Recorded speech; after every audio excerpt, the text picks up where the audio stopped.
masa lampau yang teramat jauh, ketika langit dan laut masih menjadi dua hamparan biru yang tak terbatas, Pulau Madura belum ada.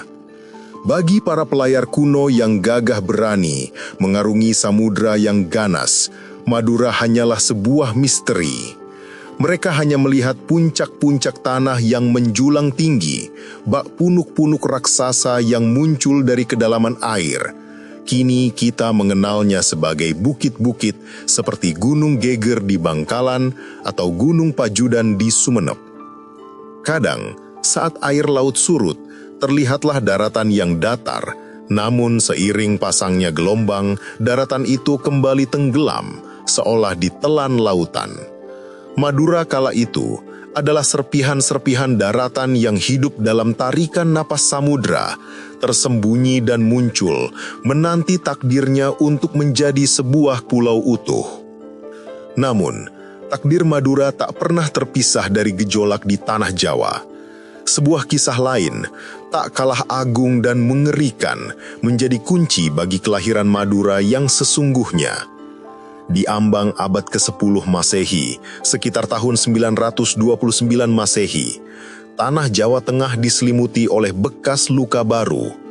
Konon, di muara Sungai Brantas, berdirilah sebuah kerajaan megah bernama Medang Kamulan, atau ada pula yang menyebutnya hanya Kerajaan Medang, dengan ibu kotanya yang bernama Watan Mas dan keratonnya yang agung, Gilingwesi. Di singgasana, bersemayamlah seorang raja yang perkasa, Sang Hyang Tunggal. Akan tetapi, kemegahan itu baru saja melewati sebuah ujian maha dahsyat. Bumi di sekitarnya baru saja mengaum, memuntahkan amarahnya dalam letusan gunung berapi yang mengerikan. Langit terkoyak oleh abu pekat, lahar panas mengalir seperti darah, dan guncangan maha dahsyat itu tak hanya menggoyahkan fondasi tanah Jawa, namun juga turut membentuk apa yang kelak dikenal sebagai Pulau Madura. Guncangan dari letusan itu, dengan kekuatan alam yang tak terbayangkan, adalah katalis yang membangkitkan Madura dari tidurnya di bawah gelombang. Tanah-tanah yang tadinya hanya puncak dan daratan yang hilang muncul, kini mulai terangkat lebih tinggi, bersatu, dan menyatukan diri. Madura, yang awalnya hanya bayangan samar di mata pelayar, kini mulai menampakkan wujudnya yang kokoh. Ia lahir dari raungan bumi di Jawa, dibentuk oleh gejolak alam yang kejam namun juga penuh penciptaan.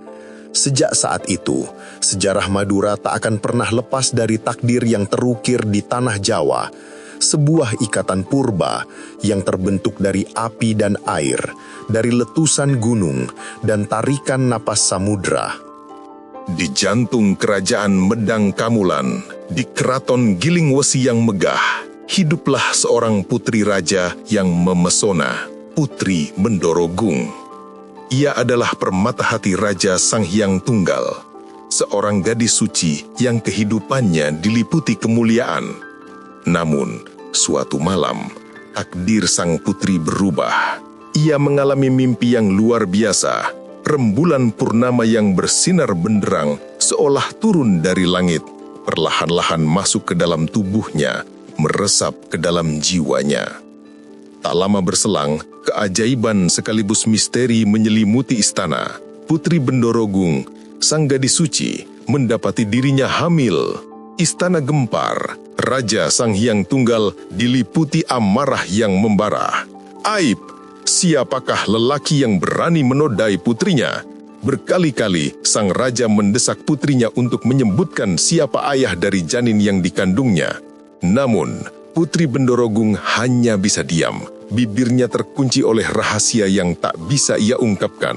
Sebuah misteri yang jauh melampaui pemahaman manusia. Kemarahan raja memuncak. Dengan suara menggelegar, ia memanggil Patih Pranggulang, panglima setianya. Bunuh dia! Perintah raja. Suaranya menusuk kalbu.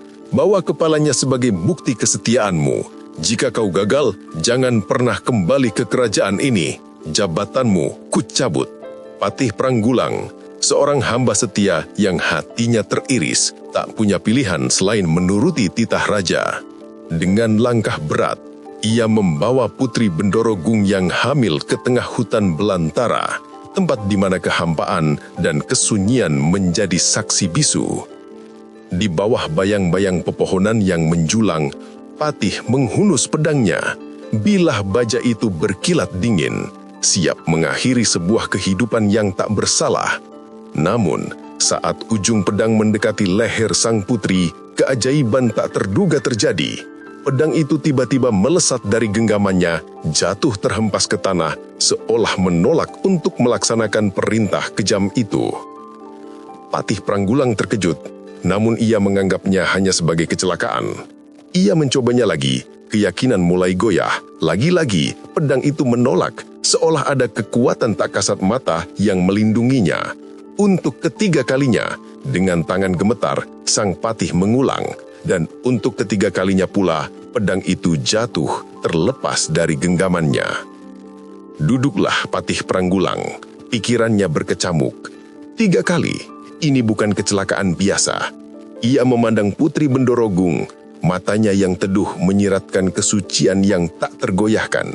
Patih akhirnya mengerti, kehamilan ini bukanlah dosa manusia biasa, melainkan takdir ilahi. Sebuah campur tangan rembulan yang termanifestasi. Dengan hati yang mantap, Patih Pranggulang membuat keputusan maha berat. Ia memilih pengasingan demi menjaga kesucian takdir yang lebih besar. "Aku tidak bisa membunuhmu, Putri," bisiknya. Mulai saat itu, Patih Pranggulang menanggalkan jabatannya, menanggalkan namanya. Ia menjadi Kiai Poleng, sebuah nama yang diambil dari kain tenunan Madura, dan ia pun mengubah penampilannya dengan kain, baju, dan ikat kepala bermotif poleng. Dengan tangan kosong, Kiai Poleng memotong kayu-kayu hutan, berangkainya menjadi sebuah gitek, rakit sederhana.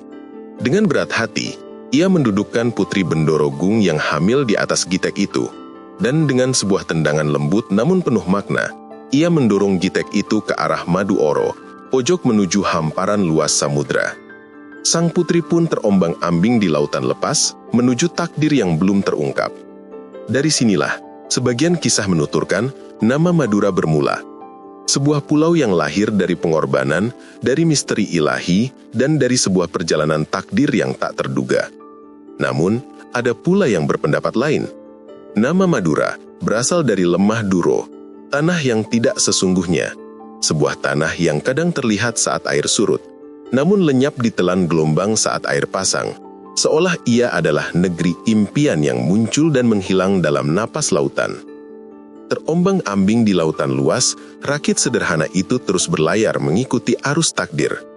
Putri Bendorogung, sendirian di atasnya, memeluk erat harapan yang entah kemana akan membawanya. Hingga akhirnya, dengan hembusan angin yang seolah mengerti, rakit itu terdampar. Bukan di pantai berpasir yang ramai, melainkan di kaki sebuah bukit yang kokoh, yang kelak akan dikenal sebagai Gunung Geger. Disinilah, konon, tanah Madura yang sesungguhnya mulai terhampar, sebuah permulaan yang sunyi dan penuh misteri. Putri Bendorogung, meski lelah dan sendirian di tanah asing itu, masih mengingat pesan Kiai Poleng. Jauh sebelum ia dilepas di lautan, sebuah janji telah terucap. "Jika kau butuh pertolongan, Putri, dalam keadaan apapun, hentakan kakimu ke tanah 3 kali. Aku akan datang."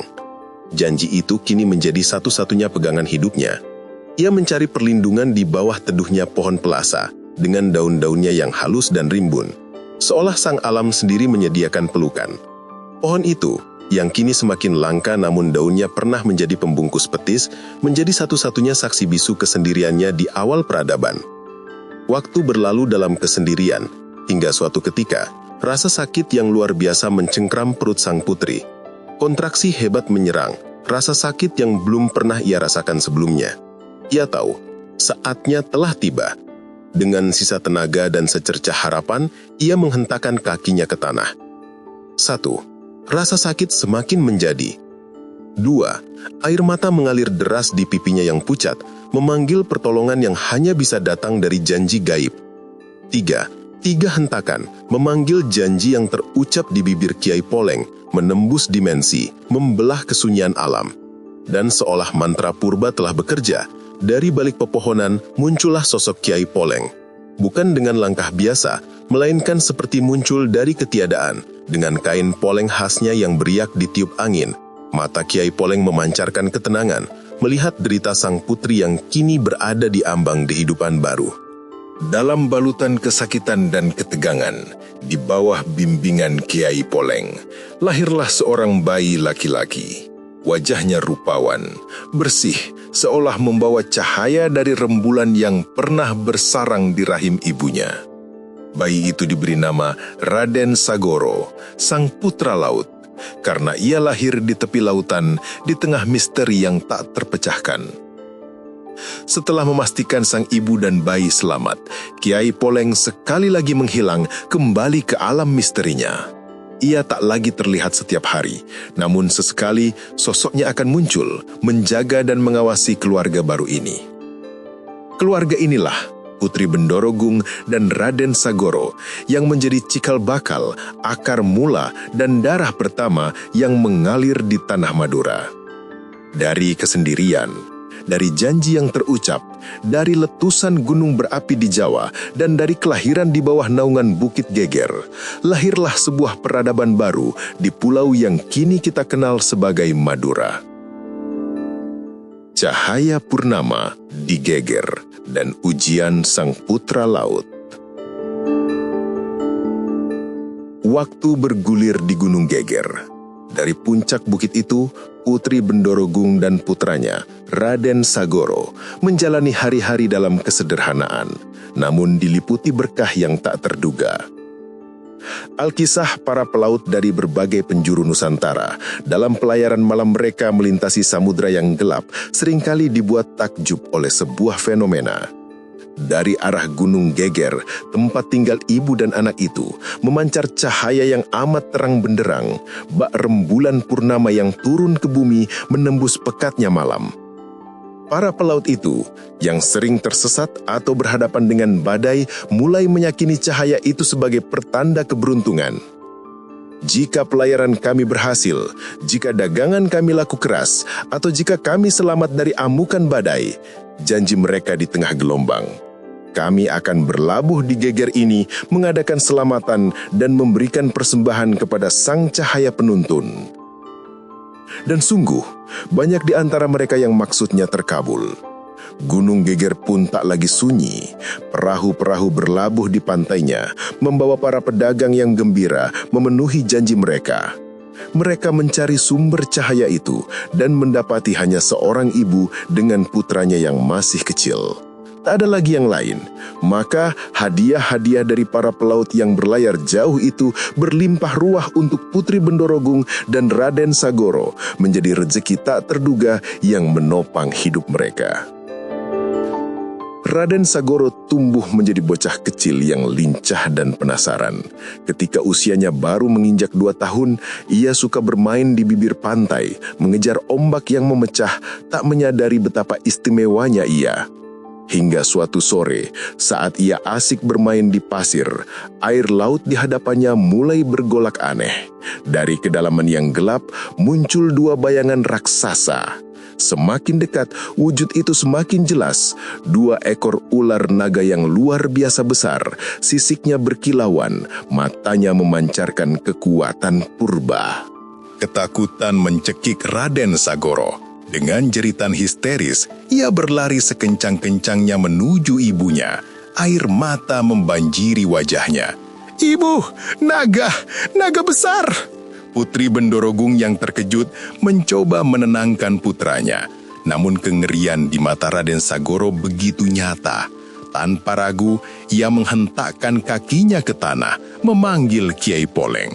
Dari balik bukit atau mungkin dari hembusan angin, Kiai Poleng muncul dengan aura tenangnya. Ia mendengarkan cerita sang putri dan Raden Sagoro dengan saksama. Wajahnya yang bijaksana tak menunjukkan keraguan sedikit pun. "Mari Sagoro," katanya, suaranya lembut namun penuh wibawa. "Kita kembali ke pantai." Raden Sagoro gemetar, namun ia menurut. Saat mereka tiba di bibir air, ombak kembali bergemuruh. 2 ekor ular naga raksasa itu muncul lagi, memamerkan kekuatan mereka. "Tangkap mereka, Sagoro," perintah Kiai Poleng menunjuk ke arah naga-naga itu. Banting mereka ke tanah. Ketakutan membeku di wajah bocah itu. "Tidak, ayah," serunya menolak. Bagaimana mungkin anak sekecil dirinya menangkap 2 ular sebesar itu? Namun Kiai Poleng dengan paksaan lembut namun tak terbantahkan tahu bahwa ini adalah ujian, takdir yang harus dipenuhi Raden Sagoro. Ia terus mendesak hingga akhirnya dengan keberanian yang entah datang dari mana, Raden Sagoro melesat. Dengan tangan mungilnya, ia meraih kedua naga raksasa itu seolah mereka hanyalah mainan. Dengan segenap kekuatan yang ia miliki, yang jauh melampaui usianya, Raden Sagoro membanting keras kedua naga itu ke tanah berpasir. Dan keajaiban pun terjadi. 2 ekor ular naga raksasa itu begitu menyentuh tanah, meledak dalam kilatan cahaya. Seketika, wujud mereka berubah menyisakan 2 bilah tombak yang memancarkan aura magis, seolah terbuat dari inti bumi dan kekuatan lautan. Raden Sagoro dengan nafas terengah-engah namun mata berbinar, menyerahkan pusaka itu kepada Kiai Poleng. Kiai Poleng membawa 2 tombak itu kepada Putri Bendorogung. "Ini adalah Kiai Nenggolo," katanya, menunjuk salah satu tombak yang lebih gagah. "Dan ini Kiai Alukuro. Kiai Alukuro akan menjadi penjaga rumah kalian, disimpan di dalam. Sedangkan Kiai Nenggolo, ia akan menjadi teman setia Raden Sagoro dalam setiap pertempuran yang kelak akan dihadapinya." Di bawah tatapan takjub ibu dan anak, Kiai Poleng pun menceritakan asal-usul sejati 2 pusaka itu. Sebuah warisan gaib lahir dari pertemuan putra rembulan dengan kekuatan purba lautan, menyiapkan Raden Sagoro untuk takdirnya yang agung sebagai cikal bakal pemimpin di tanah Madura. Duduklah Kiai Poleng di hadapan Raden Sagoro dengan tatapan yang dalam, seolah menembus lorong waktu. Ia memandang 2 bilah tombak sakti yang baru saja lahir dari wujud naga lalu beralih kepada Raden Sagoro. "Dengarkanlah putraku," Kiai Poleng memulai, suaranya berat dan penuh makna. "Kisah ini adalah tentang tanah Jawa sebelum pulau itu menjadi tempat tinggal banyak manusia seperti sekarang. Tahukah kau, dulu kala tanah Jawa ini kosong melompong, tak berpenghuni, sebuah negeri perawan yang tersembunyi." Mata Raden Sagoro terpaku pada setiap kata. Jauh di seberang samudra, hiduplah seorang raja yang perkasa, Raja Rum namanya. Telinganya mendengar bisikan dari para pengembara. Di selatan sana, ada sebidang tanah yang amat subur, menjanjikan kehidupan yang makmur, namun tak bertuan. Kiai Poleng terdiam sejenak, membangun ketegangan. Terpikat oleh kabar itu, Raja Rum mengutus panglima terbaiknya. "Selidiki tanah ini," titahnya. "Jika memang subur dan menjanjikan, bawalah beberapa keluarga terbaik dari negeriku untuk menghuninya. Jadikan tanah itu permata baru kerajaanku." Panglima Raja Rum pun berangkat, menyeberangi lautan hingga akhirnya menginjakkan kaki di tanah Jawa. Apa yang ditemukannya melebihi ekspektasi. Tanah itu sungguh luar biasa makmur, subur menghijau, airnya jernih, pohon-pohon berbuah lebat, sebuah surga yang belum terjamah. Maka beberapa keluarga dari negeri Rum diangkutlah ke tanah Jawa itu. Lanjut Kiai Poleng, nada suaranya berubah muram. Mereka membangun permukiman, menanam benih, dan berharap hidup damai di sana. Namun kebahagiaan itu tak berumur panjang, Sagoro. Beberapa saat setelah mereka menetap, musibah mengerikan menimpa. Satu persatu, keluarga-keluarga itu jatuh sakit misterius. Perlahan namun pasti, mereka semua meregang nyawa, meninggalkan tanah Jawa kembali sunyi, namun kini berbau kematian. Mata Raden Sagoro membulat, ngeri. bukan hanya penyakit. Kiai Poleng melanjutkan, ada kengerian lain yang mengintai. Pulau Jawa saat itu adalah sarang bagi makhluk-makhluk tak kasat mata, para hantu dan siluman yang kelaparan, haus akan nyawa manusia. Mereka adalah penyebab di balik kematian-kematian itu. Mereka yang membuat tanah subur itu menjadi tanah terlarang. Raja Rom yang mendengar kabar tragis ini diliputi kepedihan dan amarah. Mimpinya tentang tanah makmur berubah menjadi mimpi buruk yang haus darah. Ia tahu, jika ingin mengklaim tanah itu, ia harus menyucikannya terlebih dahulu. Maka dengan tekad bulat, Raja Rom memerintahkan sebuah upacara besar. Suara Kiai Poleng kini bergetar oleh aura kekuatan masa lalu. Ia memutuskan untuk menyegal kekuatan jahat itu, menancapkan perlindungan di setiap penjuru tanah Jawa. Di 4 sudut utama, 4 senjata pusaka harus ditanam menjadi pasak pelindung yang kekal. Kiai Poleng menunjuk pada tombak yang kini dipegang Raden Sagoro. Ketahuilah, putraku, 2 pusaka yang kini kau genggam ini adalah bahagian dari takdir itu. Di bagian selatan Pulau Jawa yang terbentang luas, sebuah pedang suduk yang tajam ditanam mengunci kekuatan jahat dari arah sana. Lalu di barat laut yang mengarah ke samudera yang luas, ingatlah ini baik-baik Sagoro, ditancapkanlah tombakmu yang gagah perkasa, Kiai Nenggolo. Di timur laut, kembali pedang suduk yang lain ditanam, menyegal ancaman dari timur. Dan di bagian timur selatan, penancapannya tak kalah penting, tombakmu yang satu lagi, sang penjaga rumah, Kiai Alukuro. Kiai Poleng mengakhiri ceritanya dengan tatapan penuh makna. Dengan penancapan 4 senjata pusaka itu, kekuatan jahat di tanah Jawa akhirnya terkunci, terkurung, dan perlahan lenyap. Sejak saat itulah tanah Jawa menjadi aman bagi manusia untuk hidup dan berkembang.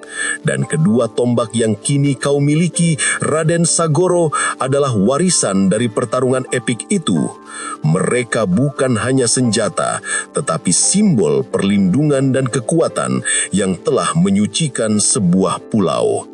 Ingatlah, mereka adalah bahagian dari sejarah besar yang kini mengalir dalam darahmu. Setelah Kiai Poleng menanam pasak-pasak pusaka di tanah Jawa, barulah keluarga-keluarga dari negeri Rum dapat hidup tenang dan berkembang. Mereka bercocok tanam, membangun desa, dan akhirnya mengisi tanah yang pernah kosong itu dengan kehidupan. Namun, di seberang selat, di tanah Madura yang baru terbentuk, takdir Raden Sagoro pun mulai bergulir. Ketika Raden Sagoro menginjak usia 7 tahun, sebuah perubahan besar terjadi. Ia dan ibunya, Putri Bendoro Gung, meninggalkan kesunyian Gunung Geger. Kediaman mereka berpindah ke sebuah tempat yang lebih lapang, dikelilingi oleh pepohonan nepa, mirip kelapa namun lebih ramping. Daunnya yang lebar biasa dijadikan atap, dan daun mudanya untuk pembungkus rokok. Tempat ini, yang kini kita kenal sebagai Desa Nepah, sebuah wilayah di Kecamatan Ketapang, Sampang, yang terkenal dengan banyaknya kera, menjadi saksi bisu tumbuh kembang Raden Sagoro. Sementara itu, di tanah Jawa, Kerajaan Medang Kamulan di bawah pimpinan Raja Sang Hyang Tunggal tengah dilanda malapetaka. Gelombang demi gelombang serangan datang dari negeri Cina yang jauh, bagai badai yang tak kunjung reda. Pertempuran demi pertempuran telah menguras habis kekuatan, bahkan nyawa rakyat Medang Kamulan. Desa-desa terbakar, prajurit berguguran, dan keputusasaan menyelimuti istana. Kerajaan yang dulu megah itu kini nyaris musnah. Dalam kebingungan dan kesusahan yang tak terhingga, Raja Sang Hyang Tunggal memanjatkan doa tulus kepada Yang Maha Kuasa, memohon petunjuk, memohon pertolongan. Pada suatu malam, dalam tidurnya yang gelisah, sebuah mimpi datang.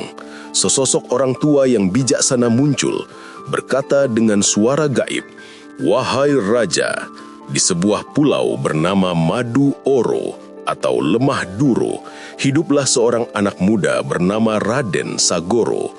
Dialah kunci kemenanganmu. Carilah dia, mintalah pertolongannya, maka engkau akan menumpas musuh-musuhmu. Keesokan harinya, dengan hati yang sedikit lega namun diliputi penasaran, Raja Sang Hyang Tunggal segera memerintahkan patihnya, siapkan perahu-perahu terbaik, kumpulkan prajurit-prajurit pemberani, pergilah ke pulau di seberang sana, ke Madu Oro, temukan Raden Sagoro dan bawa dia ke sini, kita butuh bantuannya. Rombongan prajurit Medang Kamulan pun berlayar penuh tekad. Sesampainya di tanah Madura, mereka menemukan permukiman sederhana di desa Nepa. Di sana, mereka melihat seorang wanita anggun dan seorang anak laki-laki yang memancarkan aura berbeda dari anak-anak lain. Tanpa berpikir panjang, dengan arogansi kekuasaan, para prajurit itu berusaha membawa paksa Raden Sagoro. Namun, di tanah Madura, kekuatan tak kasat mata bekerja. Begitu tangan-tangan prajurit itu hendak menyentuh Raden Sagoro, keanehan mengerikan terjadi. Tiba-tiba, seluruh tubuh mereka menjadi lumpuh, tak bisa bergerak, bagai patung yang membeku. Bersamaan dengan itu, angin kencang menderu, badai tak terduga mengamuk menghantam perahu-perahu mereka, mengancam akan menenggelamkan seluruh armada. Kepanikan menyergap. Patih Medang Kamulan melihat keajaiban sekaligus azab yang menimpa pasukannya, segera menyadari kesalahannya. Dengan gemetar, ia menjatuhkan diri bersimpuh di hadapan Putri Bendorogung dan Raden Sagoro.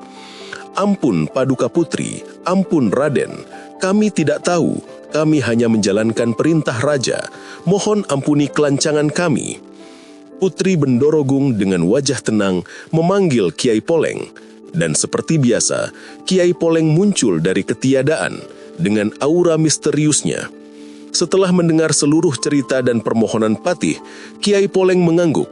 Ia mendekati Putri Bendorogung, membisikkan sesuatu. Ini adalah takdir Putri. Raden Sagoro harus membantu tanah Jawa. Sudah saatnya ia memenuhi panggilan. Dengan restu ibunya, Raden Sagoro pun bersiap. Ia mengambil tombak pusaka Kiai Nenggolo yang setia, yang kini terasa begitu pas di tangannya. Bersama rombongan prajurit Medang Kamulan yang kini dilipati rasa hormat, Raden Sagoro berlayar menuju Jawa. Kiai Poleng pun ikut menyertai, menjadi bayangan tak terlihat, hanya menampakkan diri kepada Raden Sagoro, menjaga dan membimbingnya dalam setiap langkah menuju peperangan yang menanti. Takdir Medang Kamulan kini berada di tangan seorang putra laut dari Madura. Rombongan perahu Medang Kamulan dengan Raden Sagoro di dalamnya akhirnya tiba di tanah Jawa yang porak-poranda. Suasana perang mencekam, jerit tangis dan denting senjata memenuhi udara. Tanpa buang waktu, Raden Sagoro dan rombongan langsung terlibat dalam kancah peperangan yang brutal melawan tentara Cina yang jumlahnya tak terhitung. Raden Sagoro bertempur dengan keberanian yang tak manusiawi. Di sisinya, Kiai Poleng hadir sebagai bayangan, membimbing setiap gerak, menyalurkan kekuatan tak kasat mata. Dengan tombak Kiai Nenggolo di tangan, Raden Sagoro bagai dewa perang. Ia tak perlu mengayunkan tombaknya secara fisik untuk membunuh. Cukup dengan menunjuk ke arah musuh, keajaiban mengerikan pun terjadi. Tentara-tentara Cina yang gagah perkasa seketika jatuh tersungkur. Mereka merasakan sakit yang tak terperi, mendadak lumpuh, tubuh mereka kejang-kejang tanpa sebab. Mereka menjerit kesakitan, terhuyung-huyung mencoba melarikan diri, seolah ada kutukan tak terlihat yang menimpa mereka. Ribuan musuh yang tadinya penuh semangat, kini panik, kocar-kacir. Sebagian besar tewas di medan perang dan sisanya lari tunggang langgang meninggalkan tanah Medang Kamulan, tak berani menoleh lagi. Kemenangan diraih, Medang Kamulan diselamatkan. Kegembiraan meluap di seluruh kerajaan. Raja Sang Hyang Tunggal yang sebelumnya putus asa, kini diliputi sukacita yang melimpah.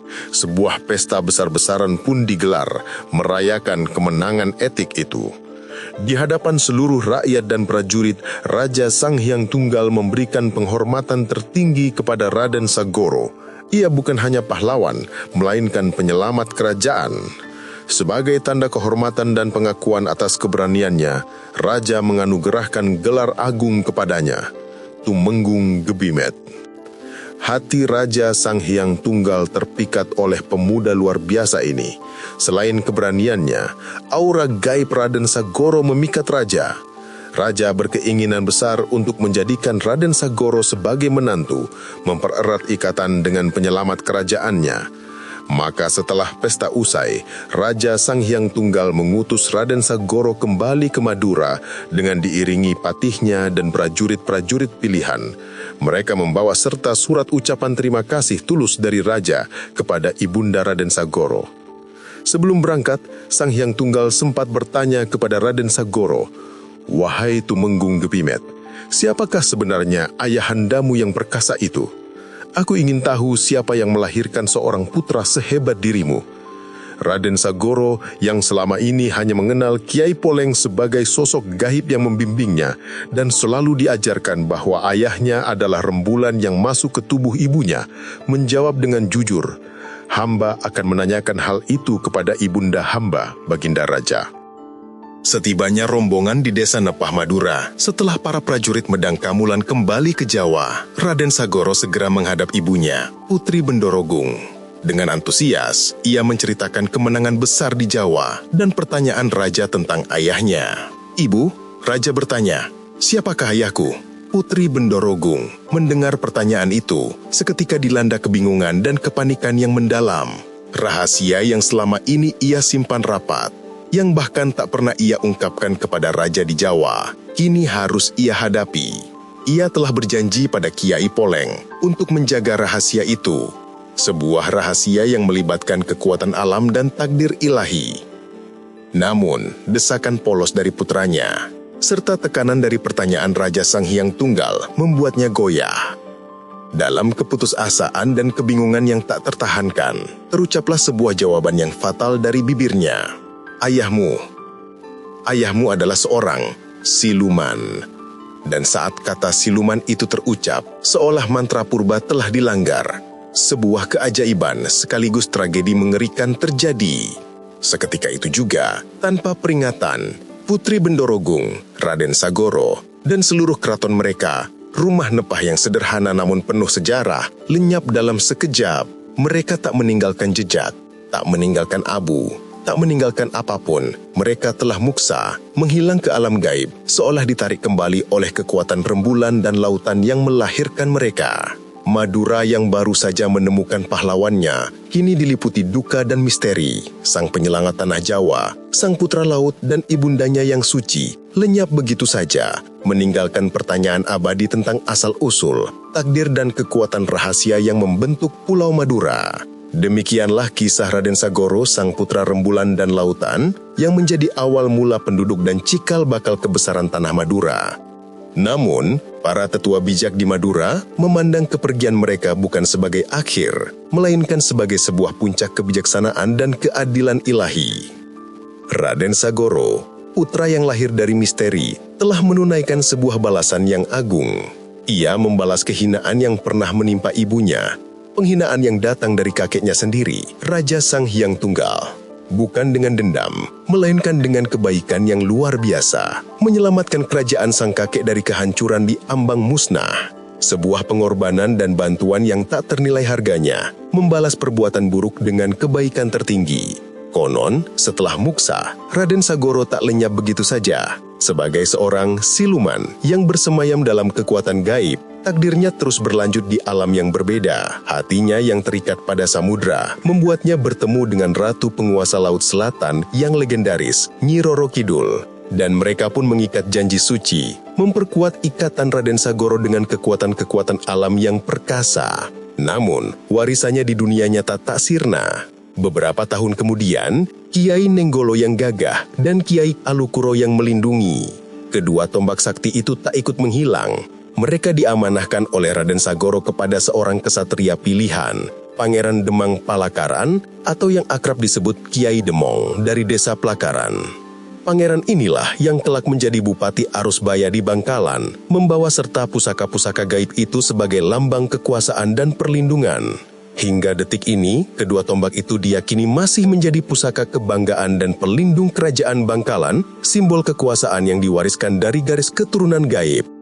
Dan Kiai Poleng, sang patih setia yang memilih jalan pengorbanan demi kebenaran, tak pernah benar-benar pergi. Menurut keyakinan para sesepuh, ia tetap setia mendampingi, menjadi penasihat dan pembantu gaib bagi Pangeran Demang Palakaran dan seluruh keturunannya, abadi menjaga Madura dalam bayang-bayang, memastikan takdir pulau itu terus bersinar.